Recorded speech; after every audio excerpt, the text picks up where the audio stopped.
Very very congratulation sir और welcome हमारे one of a kind fame show. मैं बता दूं सर दूसरी बार आ रहे हैं और उम्मीद करते हैं अब की बार क्वेश्चन नए हैं, आंसर भी ज़बरदस्त होंगे, कुछ नया सीखेंगे। मैं पूरा।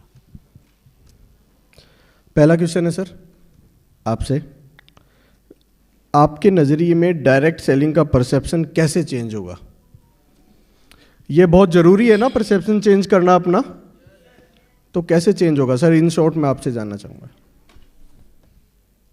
कोई भी काम जब शुरू होता है सर शुरुआत में, तो उसके लिए सारे लोगों का परसेप्शन मेरे ख्याल से सेम रहता है कि पता नहीं इसमें करियर बनेगा नहीं बनेगा, क्या होगा कैसे होगा। इसमें हम एग्जाम्पल के रूप में एक मैं मूवी देख रहा था 83, आप लोगों ने देखी होगी, सारे लोगों ने देखी होगी। उसमें एक सीन आता है कि हमारी इंडिया टीम फाइनल में पहुंच चुकी है, लॉर्ड्स के मैदान में अगला मैच होना है और एक प्लेयर के पास फ़ोन आता है कि भाई मैं अपनी बहन की शादी तुमसे नहीं करूंगा क्योंकि तुम तो क्रिकेटर हो, तुम्हारे भविष्य का कोई पता नहीं है, मैं अपनी बहन की शादी कोई अच्छे डॉक्टर, इंजीनियर या वकील से करूंगा। 34-35 साल पुरानी बात है सर। तो वो जो पाजी रहते हैं जिनके साथ ये होता है, उनके सारे दोस्त दुखी होते हैं, अरे ऐसा कैसे कर दिया। तो वो भी दुखी होकर बोलता है यार सही बात तो है, कौन अपनी बहन की शादी हमसे करवाएगा, हमारे करियर का कुछ पता नहीं। मतलब जस्ट 35 साल पहले आज इंडिया का, वो बोला जाता है कि इंडिया में 5 धर्म है, हिंदू, मुस्लिम, सिख, ईसाई और 5वां क्रिकेट। तो जिसको आज 5वां धर्म माना जाता है उसकी 35 साल पहले क्या हाल थी। सुबह लोग क्रिकेट खेलते थे तो लोग बोलते थे ये क्या कर रहा है, टाइम पास कर रहा है, तुम्हारा बच्चा पढ़ाई नहीं करता। आज जो अभी नए नए सेलिब्रिटी लोग बन रहे हैं, यूट्यूबर लोग, मतलब इनका तो कोई हैसियत ही नहीं था, खराब शब्दों में बोलूं, लोग सोचते ही नहीं थे यूट्यूब से भी कोई काम बनेगा। दादाजी पूछते थे बच्चे क्या कर रहे हो, दादाजी मैं वीडियो बनाता हूं। बोले पागल हो गया क्या, चल पढ़ाई पे ध्यान दे। अब लोगों को पता चल रहा है ये तो एक करियर है, लोग आज यूट्यूब से पता नहीं क्या से क्या बन जा रहे हैं। तो दुनिया का कोई भी काम हो सर, चाहे वो दूध वाला हो या कोई भी काम हो, शुरुआत में उसका जो परसेप्शन था मार्केट का वो छोटा ही रहता है क्योंकि वो नया होता है, लोगों को नहीं पता होता है सच में यहां से क्या होगा। सेम आज स्थिति डायरेक्ट सेलिंग की है। लोग नहीं देख पा रहे हैं एक्चुअली में कि इससे कितना बड़ा काम हो रहा है, लेकिन धीरे धीरे लोगों के चेक्स देख रहे हैं, धीरे धीरे वो पड़ोसी जो साइकिल से घूमता था वो कार में आ गया है, धीरे धीरे धीरे लोग इसको मानना शुरू कर रहे हैं। और मुझे लग रहा है कि कुछ समय के बाद जब हमारे साथ एजुकेटेड लोगों की संख्या बढ़ जाएगी, वो एक कहावत है कि दुनिया का डायरेक्ट सेलिंग एकमात्र ऐसा काम है जो 100% प्रोफेशनल है, लेकिन ये दुनिया का एकमात्र ऐसा काम है जिसमें ये काम 100% प्रोफेशनल तो है, लेकिन 99% अनप्रोफेशनल लोग इस काम को कर रहे हैं। और यही कारण है कि परसेप्शन लोगों का यही है। जैसे बहुत सर बता रहे थे कि पहले कढ़ाई बेचने वाली ये अलग अलग कंपनी आती थी, मैंने खुद देखा है सर। पुराने जो नेटवर्कर थे वो पान और गुटखा चबाते हुए नेटवर्किंग करने जाते थे ऐसे गमछा डाल के, और बोला जाता था तुम्हारे पास पैसा नहीं है, बकरी बेच दो और पैसा डबल हो जाएगा। तो लोगों के साथ क्या हुआ सर, अब मान लीजिए मैं आपका प्रॉस्पेक्ट हूँ, परसेप्शन क्यों ऐसा है, आप आए एक कंपनी लेकर, बोले यादव जी एक कंपनी आई है, पैसा डबल हो जाएगा, पैसे ले लिए, डबल करने के टाइम में कंपनी गायब। मेरा परसेप्शन क्या बन गया, ये पैसा डबल कराने वाली कंपनी है जो जमा करवाते टाइम तो दिखती है लेकिन देते टाइम नहीं दिखती।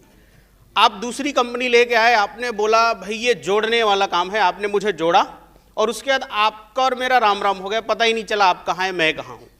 तो कोई दूसरा आएगा तो मैं उससे क्या बात करूंगा, भाई ये जोड़ने वाला काम है, लोग सिर्फ जोड़ते हैं उसके बाद छोड़ देते हैं, उसके बाद पता नहीं।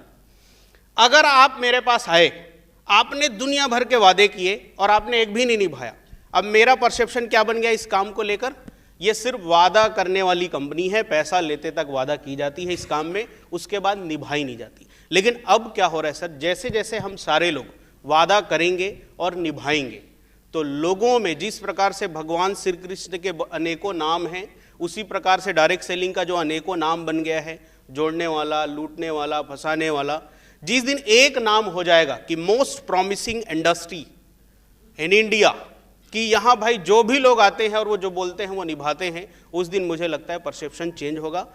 जिस दिन फेम बनेगा, एक लास्ट एग्जांपल और, अभी आप लोग अधिकतर लोग पीएससी, यूपीएससी, आईपीएस, आईएएस का बड़ा क्रेज हो गया अभी जब मूवी वगैरह सब बन रही है, तो लोगों का परसेप्शन एकदम से चेंज हो गया। लिटरली सर मुझे भी नहीं पता था यूपीएससी करने के बाद लोग आईएएस बनते हैं। अब मुझे भी पता चला कि ये ऐसा है, और बहुत सारे लोग अलग अलग कोचिंग करते थे, वो छोड़ के यूपीएससी करने निकल पड़े हैं। उनको नहीं पता वो बनेंगे नहीं बनेंगे, क्योंकि अब वो देख रहे हैं नेम और फेम है। यहाँ सेम नेम और फेम लोग इस इंडस्ट्री के अंदर देख रहे हैं सर, और मुझे लग रहा है कि ये आने वाले समय में परसेप्शन चेंज करने के लिए एक गेम चेंजर चीज साबित होगी। Very true sir. सर, एक कंपनी के लिए फेडरेशन से जुड़ना कितना जरूरी है सर? हाँ सर, चूंकि हम नई कंपनी है, हम काफ़ी मतलब एक स्टार्टअप कंपनी है, तो क्या होता है सर, मान लीजिए मैं एक बहुत गांव से आता हूँ, मैंने सोचा ठीक है कंपनी खोलना है, या कोई समय ऐसा बना, ऊपर वाले का ऐसा आदेश आया कि आपको कंपनी शुरू करना है, तो मार्केट में जब हम जाते हैं तो सबसे पहली चीज़, एक कंपनी को एग्जैक्टली ये नहीं पता होता है कि हाउ टू वर्क, आपकी पॉलिसीज़ क्या होनी चाहिए, आपका मैनेजमेंट क्या होना चाहिए, क्योंकि मैक्सिमम लोग एमबीए करके कंपनी नहीं ओपन करते हैं सर। अगर मैं एमबीए करके कंपनी ओपन करूं तो मुझे सारी चीज़ का पता हो, लेकिन जब हम एसोसिएशन से जुड़ते हैं, चूंकि वो एसोसिएशन को सारा नॉलेज होता है कि कंपनी को कैसे चलाना है, मैनेजमेंट क्या होना चाहिए, तो जब हम एसोसिएशन से मिलते हैं, जुड़ते हैं, तो हमें एक तो प्लेटफॉर्म मिलता है, दूसरा लोग हमारे पे ट्रस्ट करना शुरू करते हैं। एसोसिएशन की छवि हम दिखाते हैं कि देखिए भाई हम इस एसोसिएशन में जुड़े हुए हैं, तो लोग हमारे को नहीं देखते, लोग हम जिस एसोसिएशन में जुड़े हैं उसको देखते हैं। और सबसे बड़ी चीज़ सर, कोई भी कंपनी शुरुआत में उतनी बड़ी नहीं होती है, उतना मजबूत नहीं होता है, जब एसोसिएशन का हाथ उसके ऊपर हो जाए तो उसमें यह भी कॉन्फिडेंस आ जाता है कि इंडस्ट्री के ऊपर जब कुछ ऐसा होता है या किसी निगेटिव लोगों की वजह से हमारे को कुछ होगा, तो एसोसिएशन है जो हमारा भरपूर साथ देगा, साथ दे या ना दे, लेकिन गाइड तो हमें जरूर करेगा। तो एसोसिएशन के साथ जुड़ के हर कंपनी काम करे सर, मैं तो यही चाहूँगा। सर, एक लास्ट क्वेश्चन वो हमारा है, आप मतलब हम अपना भी पूछ लेते हैं, थोड़ा सा स्वार्थ सेल्फिश भी होना चाहिए। जी sir. Sir, direct selling now जो हम लोगों ने आप सभी के सपोर्ट से जो शुरुआत करी, वो किस हद तक इंडस्ट्री में पॉजिटिव चेंज लाने में सफल हो रहा है, और आगे आप इसको कहाँ देखते हैं सर? एक बहुत बड़ा चेंज सर, मैं एक सेकंड सर, और पूरा कर लेता हूँ। डायरेक्ट सेलिंग नाउ इंडिया का फर्स्ट डायरेक्ट सेलिंग इंडस्ट्री को डेडिकेटेड न्यूज़ चैनल है यूट्यूब पे, हमारा ई पोर्टल भी है, ठीक है, तो वहाँ पे जाके हम कोशिश करते हैं कि सारी इन्फॉर्मेशन आपको दें। तो सर ये कहाँ तक चेंज लाएगा सर? इसको 2-3 पॉइंट में मैं बोलूँगा सर। पहला पॉइंट जो मैंने लास्ट 1 वीक के अंदर चेंजेस देखे हैं, अभी तक क्या होता था, जैसे आए थे सर, ओझा सर बता रहे थे, बहुत सारे लोग मीम्स भी बना रहे हैं जिनको कुछ नहीं पता है, तो जब हम किसी को प्लान देते हैं वो हमें मीम्स भेज देते हैं। अब नए आदमी को तो नहीं पता उसका एग्जैक्ट जवाब क्या देना है, तो अब वो लोग ना sir direct selling now channel पे जो छोटे छोटे बाइट्स बन रहे हैं ना, वो लोग मीम्स का उल्टा जवाब उस वीडियो के साथ दे देते हैं। क्या बात है। तो ये एक सबसे बड़ा जवाब पैदा हो गया है लोगों के लिए। कुछ लोग बोलते हैं ये तो उन लोगों का काम है जिनसे कुछ नहीं हो पा रहा है बिना पढ़े लिखे। तो अभी एक मैम आई थी, मुझे बहुत अच्छा लगा सर, उन्होंने बताया उनके पास मेनी डिग्रीज उनके पास है बहुत सारे। तो अब मेरे पास कोई बोले कि ये तो बेरोजगारों का काम है जो पढ़ा लिखा नहीं है, तो मैं कुछ नहीं करूँगा सर, मैं मैम का जो वीडियो बनेगा ना उसको फॉरवर्ड कर दूंगा, देख ले बेटा यहाँ पढ़े लिखे लोग भी काम कर रहे हैं। तो ये एक वो चाहे किसी भी कंपनी की हो। बिल्कुल सर। तो ये एक बहुत बड़ा लोगों को एक समझिए हथियार आप लोग दे रहे हैं। दूसरी चीज़ सर, इंडस्ट्री में मान सम्मान तो था, लेकिन एक बहुत बड़े लेवल पर जाने के बाद, लेकिन क्या होता है सर कि किसी भी काम के प्रति जी जान लगाने की इच्छा तब और ज़्यादा बढ़ जाती है जब रिकॉग्निशन भी मिलना शुरू हो जाए। तो अपनी कंपनी में तो सबको मिलता है, लेकिन इंडस्ट्री लेवल पर उनको मान सम्मान नहीं मिलता। ये जो डायरेक्ट सेलिंग नाउ के तहत ये जो एक्सीलेंस अवार्ड हो रहे हैं, लीडरशिप एक्सीलेंस अवार्ड, इससे एकदम जो बड़े नहीं बने हैं, जो महीने के 4-5 लाख में पहुंच चुके हैं, 25-30 में नहीं पहुंचे हैं, उनको भी रिकॉग्निशन मिल रहा है। और उनको मुझे लग रहा है कहीं ना कहीं ये मैसेज भी मिल रहा होगा कि नहीं अब तो शुरुआत हुई है, अब बहुत बड़ा करना है।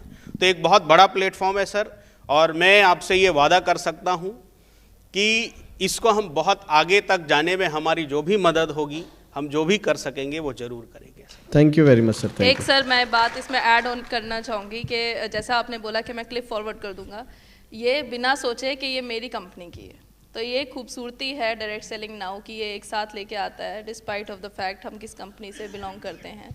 और हमने पिछले प्रोग्राम करे जहाँ देवानंद सर भी थे, और हमने देखा भी दूसरी कंपनीज़ के जो डायरेक्ट सेलर्स थे वो सर के साथ फ़ोटो खिंचवा रहे थे। इनके कंपनी के डायरेक्ट सेलर और लोगों के साथ फ़ोटो खिंचवा रहे थे, तो एक हेल्दी एटमॉस्फेयर हम क्रिएट कर पा रहे हैं। इस चीज़ का मुझे गर्व है और खुशी है, और इस सब का श्रेय मैं समझती हूँ आप सबको जाता है जो सब्सक्राइब करते हैं, रेगुलर देखते हैं। तो थैंक्स टू यू ऑल, अपने लिए बजा दो ताली। एक रैपिड फायर कर लेते हैं सर, 3-4 क्वेश्चंस का आपसे भी, ठीक है? सिंगल वर्ड्स में, प्रोडक्ट रेंज कम या ज़्यादा?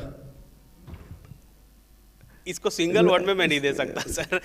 प्रोडक्ट ना सर, मेरा मानना है कि इतना कमाल का हो कि प्रोडक्ट रेंज कितना उससे फर्क ना पड़े, प्रोडक्ट में रिजल्ट कितना है हमेशा वही प्रभावित करता है। प्रोडक्ट की क्वालिटी पर एक्सपेंस या उसकी पैकेजिंग पर?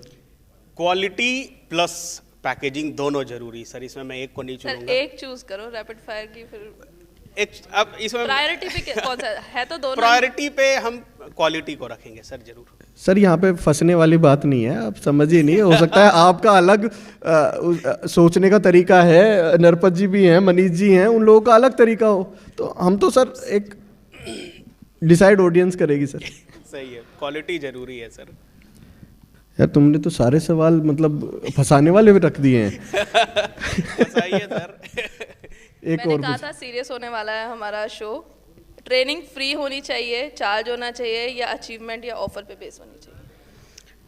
हाँ, सबसे खतरनाक सवाल क्योंकि जो कुछ फंसाने वाला है। कंपनीज चार्ज करती हैं। देखिए मैं जो भी जवाब दूंगा ये हम सबके भले के लिए होगा, मुझे ऐसा लगता है। मैम ट्रेनिंग में हमेशा पेड होनी चाहिए। उसका रीजन क्या है, आप कुछ भी फ्री करके देखिए, आपको इसका जवाब मिल जाएगा। फ्री की चीज कभी भी लोगों को डाइजेस्ट नहीं होती।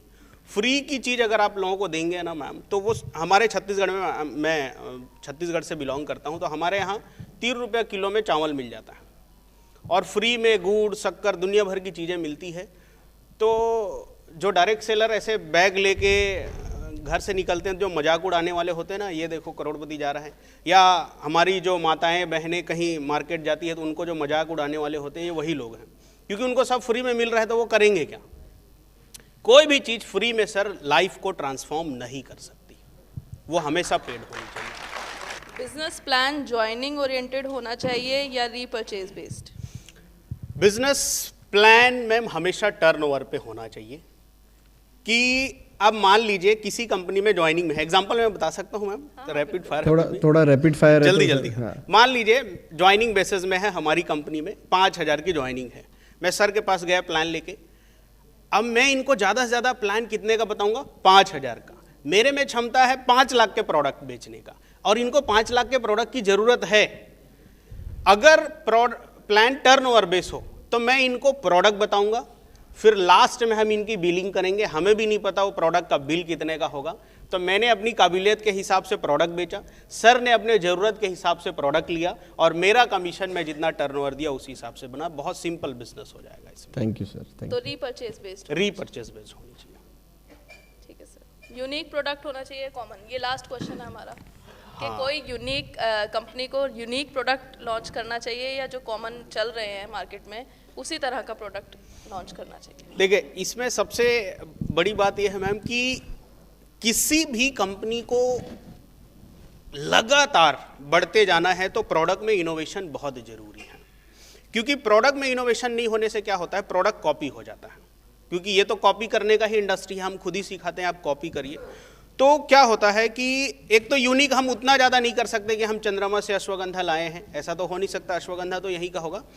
उसमें हम क्या इनोवेशन कर सकते हैं। अब जैसे इसमें क्या होता है, इनोवेशन हम क्या कर सकते हैं, जैसे आज तक अगर सिंगल हब्स ज़्यादा लोग बेच रहे हैं तो आप मल्टी हब्स करके इन फार्मूला बना सकते हैं।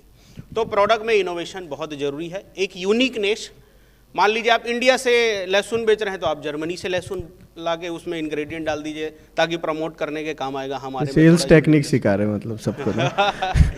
यूनिकनेस यानी इनोवेशन जरूरी है। Thank you very much sir Devanand ji. बहुत बहुत धन्यवाद।